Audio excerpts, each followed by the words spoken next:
Hey everyone, we're back with the second devlog for Supernova TD, and today's a very exciting day because the Steam store page has been approved, and a link is in the description below if you want to click on that and add it to your wish list.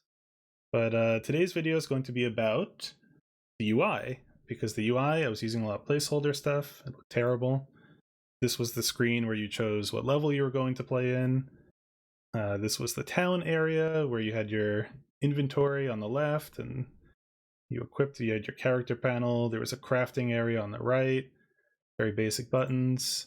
This was your main menu, and that was more or less it for the UI. There was some bad stuff in game as well, so let's jump into the game and have a look at the new stuff.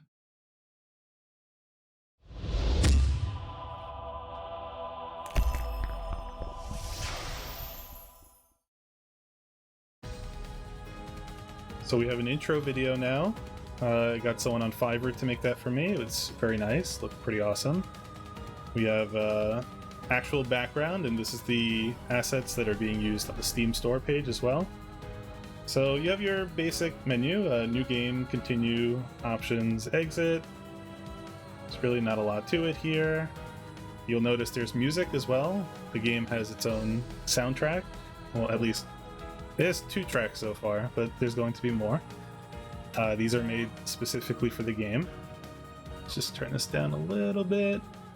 This stuff all works too. It's not just placeholder stuff. Everything functionally works. So now let's jump into the town. So this looks a lot different. I actually have more plans to make this look even better, but that's top secret and you will see that in the future. So this is your character panel on the left here, where you have the various systems and you equip your systems here. And the blueprints let you build the tower. So those go here. And this is inventory stuff. There's still a lot of placeholder icons which need to be replaced. Down here is the recycling bin. Basically, the way this works is when you have excess towers or blueprints that you don't want anymore, you can drag them here and destroy them, and you have a % chance of getting a crafting material back when doing so. Speaking of crafting, this is your crafting station. So you basically come here with a blueprint. So this is a flame tower. You'll need a crafting reagent, which is temporarily a gold coin, and then you get the flame tower +1. You'll notice down here it says your success chance when you hover over something, so most of these placeholder things say 0.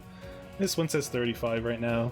It's gonna work, you know, the early ones will be high success chance, and when you go for the even more powerful ones it'll start to drop off.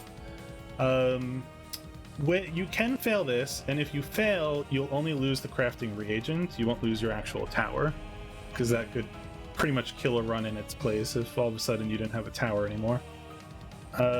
So this basically is the same thing. There's options, all this other stuff. This is the new level select page. This works kind of like Last Epoch, or sort of like Path of Exile if you've ever played either of those games, where basically there's going to be a list of modifiers that affect the next level you're going to play. So there's going to be a personal leaderboard and Steam leaderboard in this game. If you want to compete on that, you want to play maps. Oops, sorry, my Path of Exile is slipping. You want to play levels that have harder and more modifiers, because that's going to increase your score, assuming you survive and you don't die. So yeah, let's just jump into a level real quick. So down here on the bottom left are your systems. If you've ever played Faster Than Light, this works pretty similar to that. You have energy down here in the bottom left. Right now we have 11 spare energy. And these little, if you see, it's rotating around. There's one here, over here has 3. That's indicating how much energy is currently invested into the system. So if you left click, it'll add more. You can right click and take energy out if you want. So you can basically manage this however you want. And towers are going to require energy for you to place. The tower is going to reserve that energy permanently for the round. So You'll notice here it costs 5. I think in the game you're only going to be able to build one of each tower, but you'll have multiple towers equipped, allowing you to build multiple throughout the level, but only one of each. But for now, that's not a thing. So if we had 5 energy, we could put a second one, but now we have no more to put into our systems here. So you can select the tower, click the teleport icon to teleport. You can select the tower, and this allows you to choose a new target.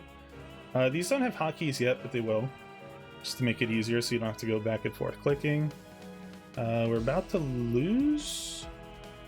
So the way the game is going to work is you basically have a time limit to complete the level. The way it works is this is your shield and this is your hull.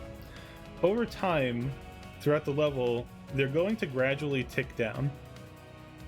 And it's balanced around you should beat the level as your shield is running out. Because when the level's over, your shield is going to fully replenish. Your systems will fully repair. They can be damaged, I didn't mention that.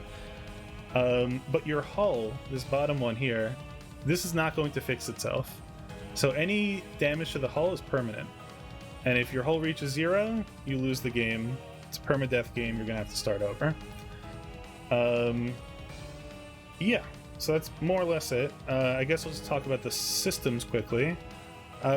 These are, you know, they could be changed still. I'm still thinking about this. Engineering is energy output and repair speed. If a system is damaged, let's restart again because we're gonna lose.